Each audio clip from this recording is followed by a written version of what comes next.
You really should thank me, my sister Amanda smirked, her manicured nails tapping against the marble conference table. I turned your pathetic savings into something worth having. The words hung in the air of the sleek downtown office, sharp as broken glass. Around us, her employees shuffled uncomfortably, avoiding eye contact. I sat there, quiet, watching her bask in what she thought was her moment of triumph. The same superior smile she'd worn since we were kids, the one that said she was always going to win. The same look she gave me 3 years ago when I handed her my life savings of $380,000, trusting her to help me invest it. Sign here, she said as she slid the paper across the table, her voice dripping with fake sympathy. It's better this way.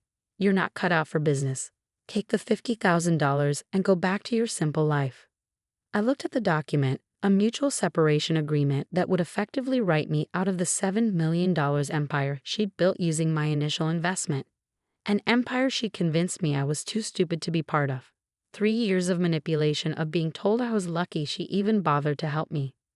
You know, I said, my voice calm as I reached into my briefcase, you're right about one thing. I should thank you. Her smile widened. Of course, she thought I was giving in. I'd always given in before. But not for what you think. I pulled out a thick folder and placed it on the table. I should thank you for being so predictable. Her smile faltered, just slightly. What's that supposed to mean? I opened the folder slowly, deliberately. You were so busy playing the brilliant businesswoman you never bothered to read the fine print. Never checked whose name was actually on the documents. The color drained from her face as I spread out paper after paper, property deeds, business licenses, bank statements, all in my name. What is this? Her voice cracked. Everything, I said simply. Every property, every account, every asset. All legally mine. You see, while you were busy taking credit for everything, I was quietly documenting every dollar you took from me, every decision you made without consulting me, every time you used my money for your empire. The room went deadly silent. Her employees, the ones she gathered to witness my humiliation, started shifting nervously toward the door. You can't do this, she whispered, but her hands were shaking. I built this. I did everything. With my money. I reminded her. Money you never had permission to use the way you did. Money you technically embezzled. Her face twisted with rage. I made you rich. Without me, you'd still be nothing. I laughed, actually laughed. No, Amanda. You made yourself rich with my money, then tried to throw me away. The only difference is I was smart enough to protect myself. The truth was, I'd known from the start. Known she'd try to push me out eventually. It was who she'd always been. The sister who took what she wanted and discarded what she didn't need. So I'd planned accordingly. Every investment she made, every property she bought, every account she opened, I had quietly ensured everything was legally in my name. She'd been so convinced of her own superiority, she never bothered to verify the paperwork she was signing. I'll fight this, she threatened, but her voice was weak. I'll take you to court. With what evidence? I asked calmly. That you took my money without proper documentation. That you made business decisions without my consent? That you tried to force me out of my own company? I shook my head. Go ahead. Explain to a judge how you accidentally built an empire with stolen money. She stood up so quickly her chair crashed backward. You planned this.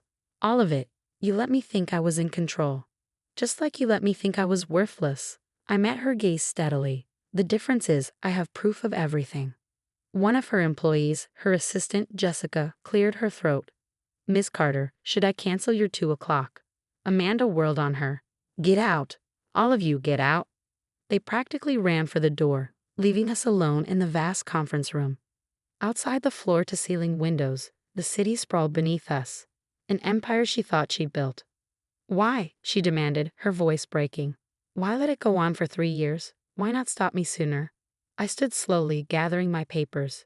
Because I needed to know exactly who you were. Not who you pretended to be as my sister, but who you really were. And you showed me every single day. The memories flooded back, every condescending comment, every time she took credit for my ideas, every moment she made me feel small. 3 years of calculated humiliation, all while she built her dream using my money. I gave you everything, she screamed. I made all the decisions. I did all the work. And I let you? I nodded. Because every decision you made, every deal you signed, every property you bought, it was all technically illegal. You had no authority to use my money that way. So yes, you did all the work of building my company. She lunged forward, grabbing my arm. You can't just take everything. I'm your sister. I looked down at her hand, then back at her face. Funny, that's exactly what I said 3 years ago when you took my savings. Remember what you told me? Business is business. She released me like my skin burned. Please, her voice dropped to a whisper. Please don't do this. I'll make it right. We can be partners. Partners? I laughed again. Like we were supposed to be 3 years ago. Before you decided I was too stupid to have a say in my own investment. I was wrong, she pleaded. I see that now. Just tell me what you want. I picked up my briefcase, tucking the folder inside. I want you to feel exactly what you made me feel. Powerless. Worthless. Afraid. I straightened my jacket. You have until the end of the day to clear out your office. You're firing me, she gasped. You can't fire me. I'm the face of this company. Everyone knows me. They'll learn a new face, I shrugged. Just like I had to learn to live with being called your silent partner for 3 years. I walked to the door, then paused. Oh, and Amanda? Don't bother trying to access any of the accounts. I've already frozen everything. Wait, she called out, desperation cracking her voice. What am I supposed to do? Where am I supposed to go? I turned back one last time. You're smart, remember? Figure it out. That's what you always told me to do. The door clicked shut behind me, cutting off her response. In the outer office, her employees watched me with a mixture of fear and awe. They'd seen the whole thing through the glass walls, even if they couldn't hear the words. Everyone, I announced, my voice clear and professional, there will be a company-wide meeting tomorrow at 9 a.m. Attendance is mandatory. Until then, continue with your regular duties. I walked through the office she'd designed, past the expensive art she'd bought with my money, beyond the glass doors with her name etched in gold. In the elevator, I finally let out a breath I'd been holding for 3 years. My phone buzzed. A text from Amanda. You'll regret this. Family is forever. I smiled, remembering all the times she used that line to manipulate me. No, I typed back. Business is business. Remember? Then I blocked her number and stepped out into the sunshine. The empire she'd built thinking she was untouchable was now officially mine. Every property, every account, every asset, all legally obtained through her own arrogance. The funny thing was, I'd given her every chance to be different, every opportunity to treat me like a real partner, like a sister. But she'd chosen power over family, control over loyalty, and in doing so, she taught me the most valuable lesson of all. Sometimes the best revenge is simply letting someone think they're winning. As I walked to my car, I could see her standing at the conference room window watching me. Even from 30 floors up, I could feel her rage, her disbelief. She'd never imagined I could outsmart her. Never believed I was capable of taking control. That was her biggest mistake, because while she was busy playing CEO, I was quietly becoming the owner she never thought I could be. And now, standing in the parking lot of what was legally my building, I finally felt something I hadn't felt in years. Free. My phone buzzed again. This time an email from my lawyer confirming that all the necessary paperwork had been filed. Amanda's legal right to act on behalf of the company had been officially terminated. It was really over. I got into my car, catching one last glimpse of her in the window above. She was still watching, probably trying to figure out how she'd lost everything in a single morning. But she hadn't lost everything. She'd just finally gotten exactly what she deserved. I started the engine and pulled away from the building, leaving behind the sister who thought she could steal my dreams and the empire she'd built on stolen trust. Tomorrow would bring new challenges, restructuring the company, dealing with the fallout, building something honest from the ruins of her deception. But for now, I just drove, letting the weight of 3 years of calculated patience fall away. Sometimes the best revenge isn't about destroying someone. Sometimes it's about letting them destroy themselves while you quietly build something stronger from their mistakes. And Amanda? She built me one hell of a foundation. The aftermath was both exactly what I expected and nothing like I'd imagined. By 8:45 a.m. the next morning, the office buzzed with nervous energy. Employees huddled in small groups, whispering behind computer screens, stealing glances at Amanda's now empty office.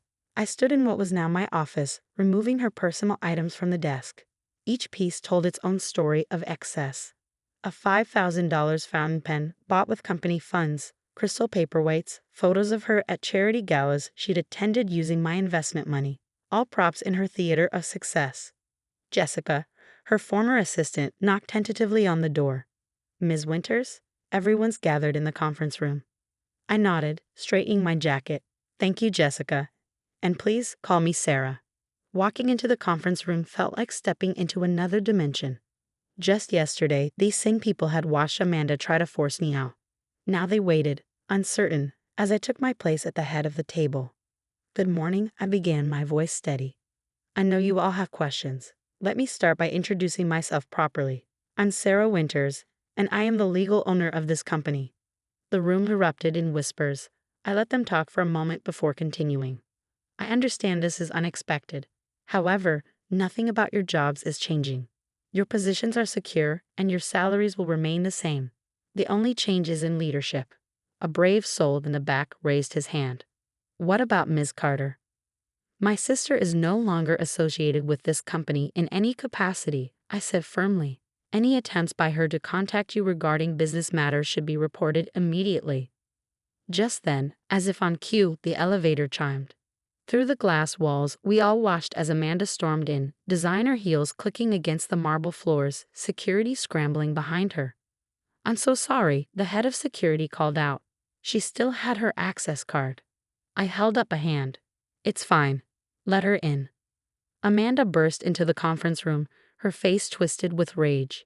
"You think you can just take over? These people know who really built this company." I didn't move from my spot at the head of the table. "Are you finished? You're nothing without me," she spat. Tell them how you hid in the background while I made all the decisions." I smiled, calm in the face of her storm. "You mean like how you decided to use company funds to lease your Mercedes? Or how you renovated your personal condo using investor money?" She froze. The employees shifted uncomfortably in their seats.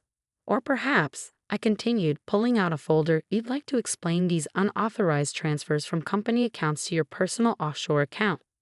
"You're lying," she hissed, but her face had gone pale. "Am I?" I turned to Jessica. "Jessica, could you please pull up the company expense reports for the last quarter?" Jessica nodded, tapping quickly on her tablet. The large screen behind me lit up with financial data. "Now," I addressed the room, "you'll notice several irregular expenses, 5-star hotels, designer shopping sprees, personal spa treatments, all classified as business expenses." Amanda lunged for me, but security was faster. They caught her arms as she screamed, "You planned this. You trapped me." "No," I said quietly. "You trapped yourself. I just kept better records." I nodded to security. "Please escort my sister out. And this time, make sure her access card is deactivated." As they dragged her toward the door, she turned back one last time. "This isn't over." Actually, I held up my phone, showing her the video recording of her outburst. "I think it is. Would you like me to add attempted assault to the legal documentation?" The fight seemed to drain out of her all at once. Her shoulders slumped as security led her away, leaving behind only the echo of her heels and the heavy silence of shock. I turned back to the room full of stunned employees. "Now, shall we discuss the company's new direction?" The meeting lasted another hour. I outlined changes, answered questions, and assured worried employees. By the end, the tension had shifted to cautious optimism. As people filed out, Jessica lingered behind. "Ms. Wynn, Sarah," she corrected herself. "There's something you should know." She pulled out a USB drive. I kept copies of everything: the unauthorized transactions, the personal expenses, the altered reports. I knew something wasn't right, but I took the drive, understanding what she couldn't say. "You were protecting yourself." She nodded. "I never agreed with how she treated you, how she talked about you when you weren't here." "Thank you, Jessica," I said sincerely. "Your position here is safe. In fact, I'd like to promote you to operations manager." Her eyes widened. "Really? Really, I need people I can trust, people who understand the difference between loyalty and blind obedience." After she left, I stood at the window where just yesterday Amanda had watched me drive away. The city stretched out below, a landscape of possibilities she tried to deny me. My phone buzzed. A text from an unknown number. You think you're so clever. Wait until Mom and Dad hear about this. I smiled, screenshotting the message for my lawyers. Same old Amanda, always thinking she held all the cards. What she didn't know was that I'd already spoken to our parents, shown them the evidence, explained how their precious daughter had nearly committed financial fraud with my money. They hadn't believed me at first, of course. Amanda had always been their golden child. But numbers don't lie, and bank records don't play favorites. I typed back one message. They already know. Check your phone. Then I blocked the number and turned back to my desk. There was work to be done. A company to rebuild, trust to restore. Amanda had built an empire on lies. Now it was my turn to build something real. The fallout came in waves. First, there were the angry calls from Amanda's society friends, the ones she cultivated using my money. Then came the passive-aggressive social media posts, painting herself as the victim of a ruthless sibling betrayal. But the real storm hit when she showed up at our parents' house. I was there when she arrived, sitting calmly at the kitchen table with Mom and Dad, showing them the last of the financial records. The front door slammed open so hard the windows rattled. "Are you happy now?" Amanda screamed, mascara streaking down her face. "You've turned everyone against me." Mom flinched, but Dad just looked tired. The past week had aged him, the truth about his golden daughter carving new lines around his eyes. "The only person who turned anyone against you is yourself," I said quietly, not looking up from the documents. "Oh, perfect timing," she sneered. "Sitting here poisoning them with your lies. Mom, Dad, you can't believe her. She's always been jealous of me." Dad held up a bank statement. "Did Sarah forge your signature on these transfers too? Or the receipts for the vacation house in Aspen that you bought with company money?" Amanda's face went through a series of emotions: shock, anger, fear, and finally, her default: manipulation. "Daddy," her voice softened into the little girl tone she'd always used to get her way. "I was going to pay it all back. I was just trying to build something great for our family. By stealing from your sister," Mom's voice cracked.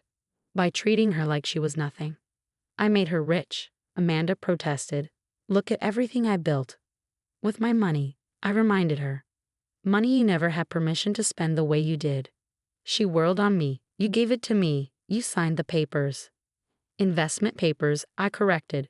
"Not a blank check for your personal expenses. Would you like me to show Mom and Dad the original agreement you violated?" "I don't understand," Mom whispered. "Why, Amanda? You had everything: your own successful business, your sister's trust, our support.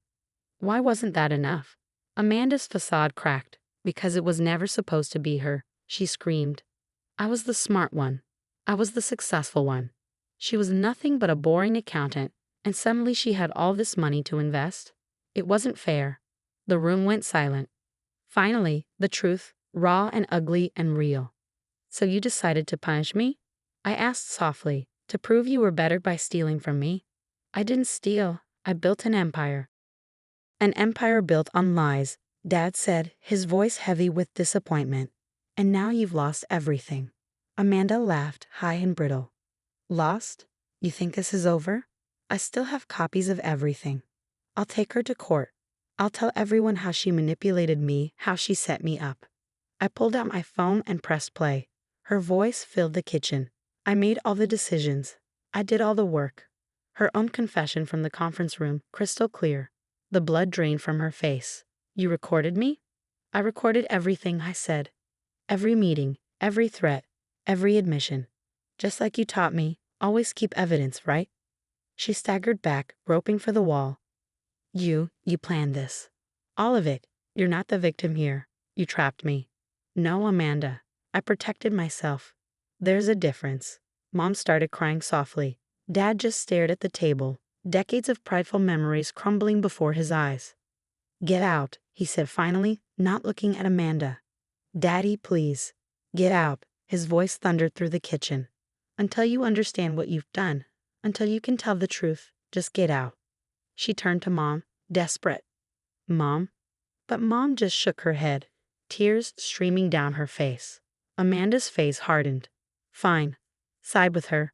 But don't come crying to me when she turns on you too. That's what she does, you know. Pretends to be innocent while plotting behind everyone's back." "No," I stood up finally. That's what you do. And you're so convinced everyone thinks like you. You never imagined someone could actually be honest. She grabbed her designer purse, probably bought with stolen money, and stormed toward the door. But she couldn't resist one last shot. You'll regret this, she hissed. All of you. I'll make sure everyone knows what really happened. Go ahead, I called after her.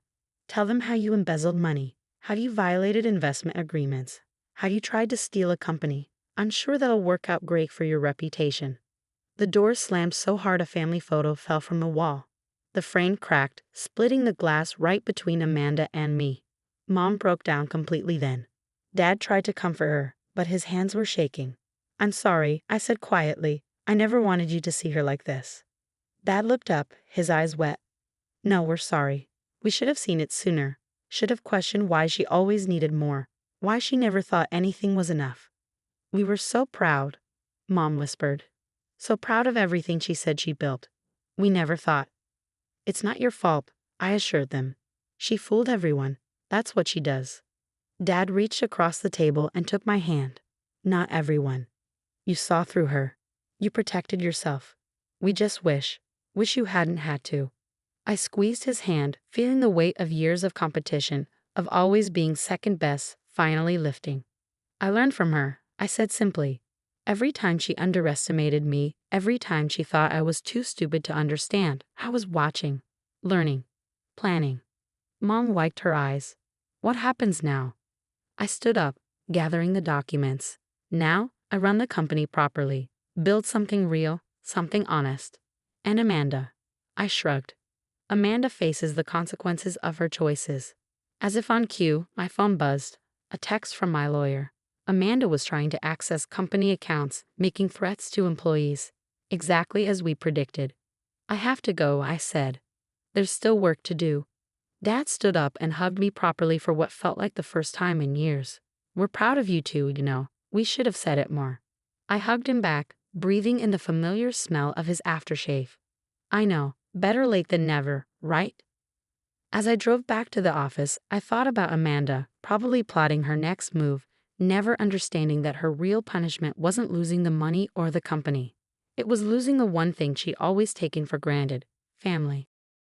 6 months later, I sat in my office, reviewing the quarterly reports. The company had not just survived Amanda's departure, it had thrived. Without her excessive spending and mismanagement, our profits had increased by 40%. A knock at my door drew my attention. Jessica entered, holding a magazine. You might want to see this. It was a local business publication. On the cover was Amanda, looking polished but strained, next to the headline. The Fall of an Empire. Amanda Carter speaks out. I flipped to the article, already knowing what I'd find. She had spun a tale of betrayal, of a jealous sister who plotted her downfall. But the journalists had done their homework, including snippets of financial records and court documents. She tried to contact me yesterday, Jessica said quietly, asked me to speak to the press to back up her story. And I told her the truth was already out there. She didn't like that. I smiled, proud of how far Jessica had come from being Amanda's intimidated assistant. Thank you. After Jessica left, I opened my desk drawer and pulled out an envelope that had arrived that morning. Inside was a handwritten letter from Amanda. Dear Sarah, I know you probably won't read this, but I need to try. I've lost everything, my reputation, my friends, my future. No one will hire me. No one trusts me. Even Mom and Dad still won't speak to me. I know now what I did was wrong. I let greed and jealousy poison me. I convinced myself I deserved more, that I was better than you. I wasn't. I was just better at pretending. Please, give me another chance. Let me prove I can change. I'll do anything. Your sister, Amanda. I read it twice, noting the tear stains on the paper. 6 months ago, this might have moved me. But I'd learned my lesson about Amanda's manipulations. I picked up my phone and typed out a response. Amanda, you're right about one thing. You've lost everything. But you didn't lose it because of me. You lost it because of your choices. You want another chance? Start by admitting the truth, not just to me, but to yourself. Stop playing the victim. Stop blaming others for your actions. When you can do that, really do that, then maybe we can talk about family again. Until then, stay away from my company and my life. Sarah. I sent the message, then turned back to my work. Through the window, I could see the city skyline, the same view Amanda used to love. But where she had seen an empire to conquer, I saw a legacy to build. My phone buzzed, a message from Dad. Dinner tonight? Mom's making your favorite. I smiled, remembering our last family dinner. No tension, no competition, just quiet conversation and healing. I'll be there, I replied. As I gathered my things to leave, I passed the wall where Amanda's portrait used to hang. In its place was a simple framed quote, "Success built on truth stands forever." The security guard nodded as I walked out. "Good night, Ms. Winters." "Good night, Tom." In the parking lot, I passed Amanda's old parking space, now filled by Jessica's modest sedan. The designer boutiques where Amanda used to shop had been replaced by investment accounts for employee benefits. My phone buzzed one last time. "Amanda again. I understand. I'm sorry, really sorry." For the first time, her words seemed genuine. Maybe losing everything had finally taught her something. Maybe someday she'd learn that success isn't about winning at all costs. But that was her journey now, not mine. I drove home under a sky turning purple with sunset, feeling nothing but peace. The empire Amanda built had crumbled, but from its ashes, I built something stronger. A future founded on truth, not lies. A success earned, not stolen. A family healed, not divided. And that was worth more than all the money she ever tried to take from me. Sometimes the best revenge isn't revenge at all. It's simply living well, standing in your truth, and letting karma do the rest. Amanda had taught me that, though not in the way she'd intended. And for that, maybe I really should thank her.